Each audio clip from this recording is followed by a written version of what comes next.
At 11:58 p.m., an empty hotel room made a phone call, and that single call exposed a hidden system of lies, staged deaths, and a truth someone was willing to kill to protect.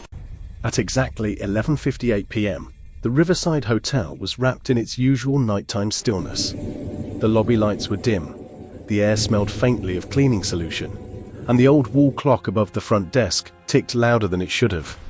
Aaron Mills, the night clerk, had worked this shift for nearly 2 years. He knew the rhythm of the building well. Midnight was the quietest hour. No check-ins, no calls, just silence. That silence broke when the phone rang once.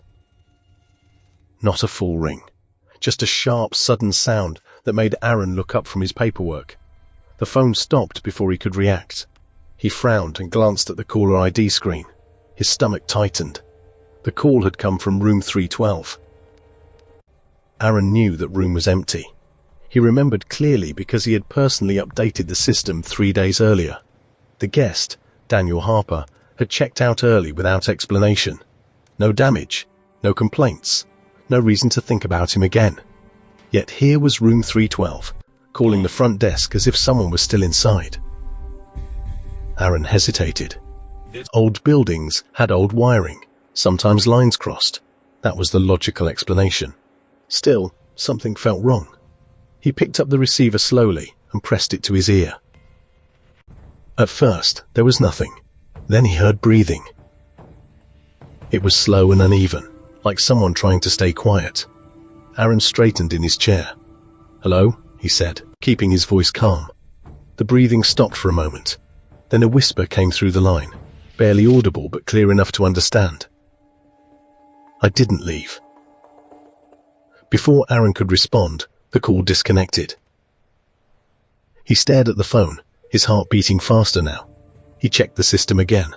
Room 312 still showed vacant. No recent activity. No errors. Trying to calm himself, he wrote a short note in the incident log. Received brief call from room 312.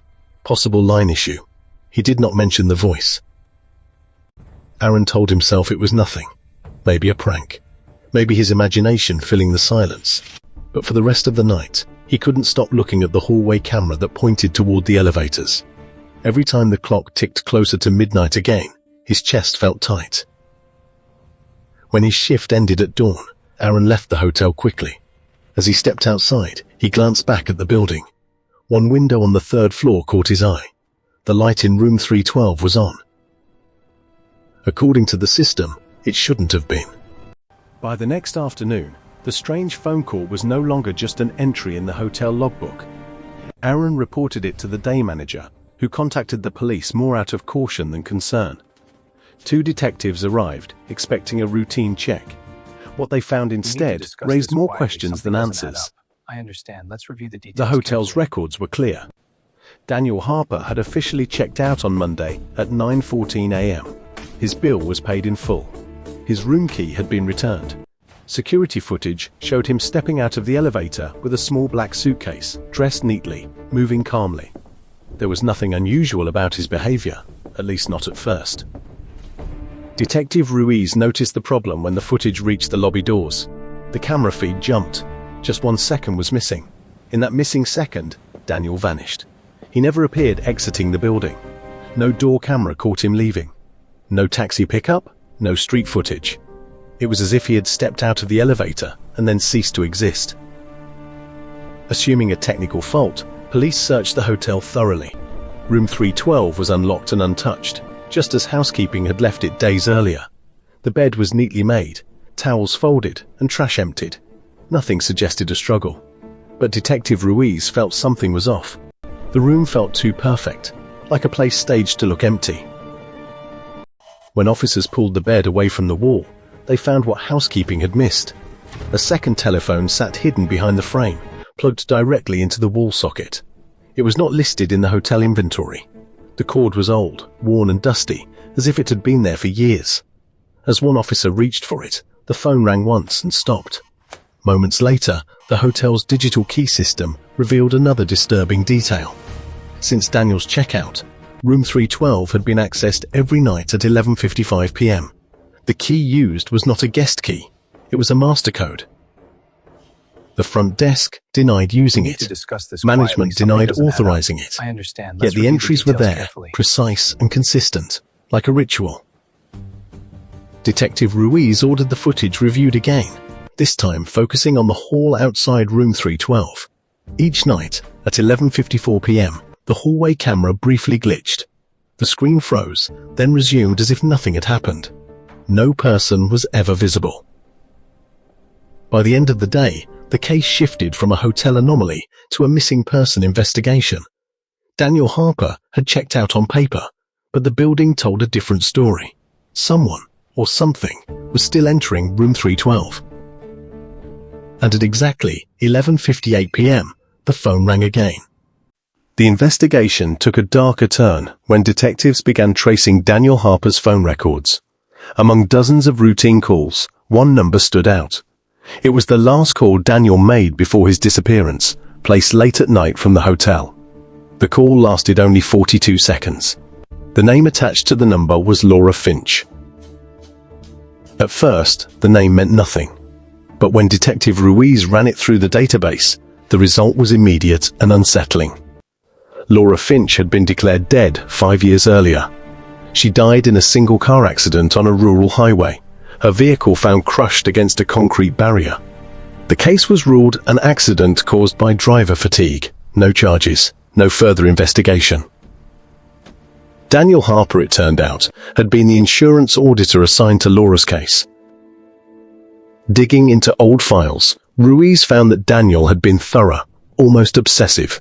He had requested additional crash reports, vehicle data, and medical records. One note, never submitted officially, caught Ruiz's attention. Daniel had written that the damage to Laura's car did not fully match the reported speed of impact. The note ended with a simple sentence: "Timeline feels wrong." When detectives examined Laura's past movements, another connection surfaced. Hotel records showed that Laura Finch had stayed at the Riverside Hotel the night before her death. Her room number was 312. The front desk log from that night was incomplete, but one entry remained. At 11:58 p.m., a call had come from room 312. The clerk on duty had marked it as a dropped call and never followed up. 40 minutes later, Laura left the hotel alone. She was dead before sunrise. The pattern was impossible to ignore. Police attempted to locate Laura's family, only to find another dead end. Her apartment had been cleared years ago. No close relatives remained. Even her phone records had been wiped, preserved only in fragments by outdated backup systems. Then something else emerged.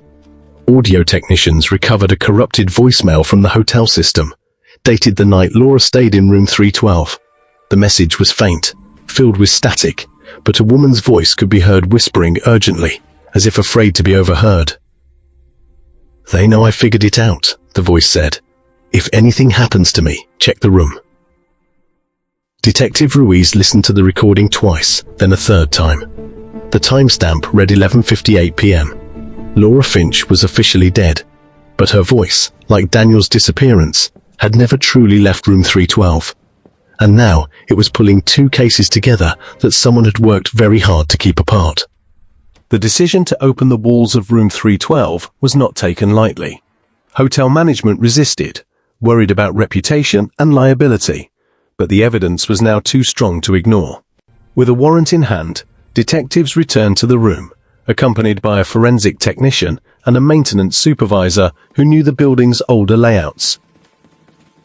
As soon as the first section of drywall came down near the phone line, it became clear that the room had been altered long before Daniel Harper arrived. Inside the narrow space between the walls, wires ran in directions that did not match the hotel's official wiring plans. Some were newer, others decades old, carefully layered as if upgraded over time rather than installed all at once. Behind the insulation, the technician uncovered a small metal box bolted to a wooden beam. Inside it was a compact recording device connected directly to the phone system. The device was designed to store audio and replay it on a programmed schedule. It could simulate live calls, complete with ringing patterns and call durations, making the calls appear real to anyone on the receiving end. When powered on, the device activated automatically. The room phone rang. The recording that followed was different from the others. This time, there was no whisper. It was Daniel Harper's voice, clear and steady, though strained. He spoke as if he knew exactly when the message would be heard. "If you're listening to this," Daniel said, "then I didn't make it out." He explained that while reviewing old insurance files, he noticed repeated patterns in cases labeled accidental deaths.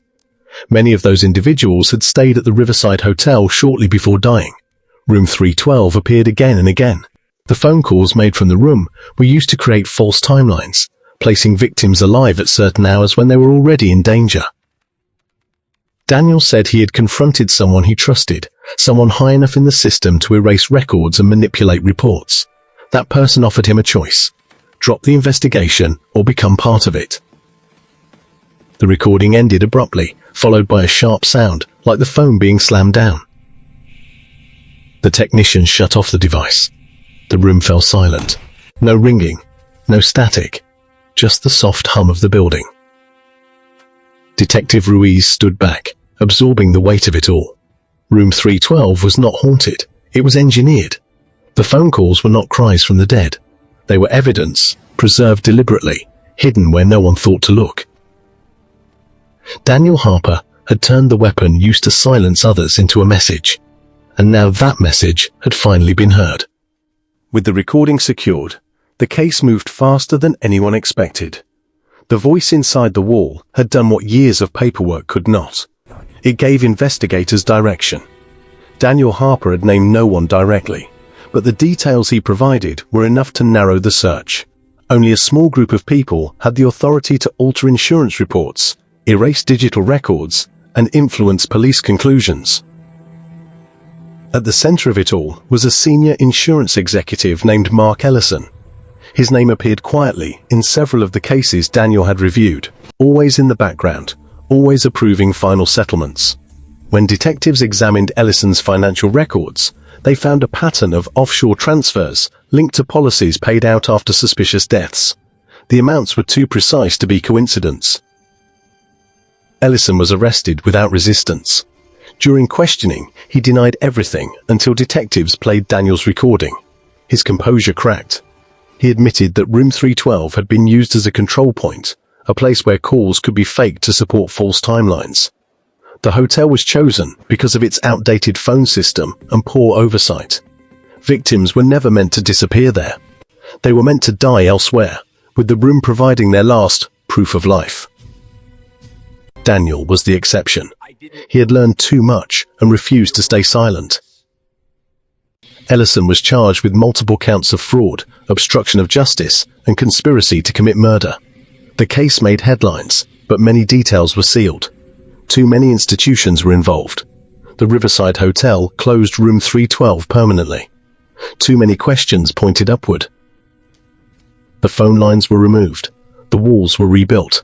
Officially, the room no longer exists. Yet some things cannot be erased so easily.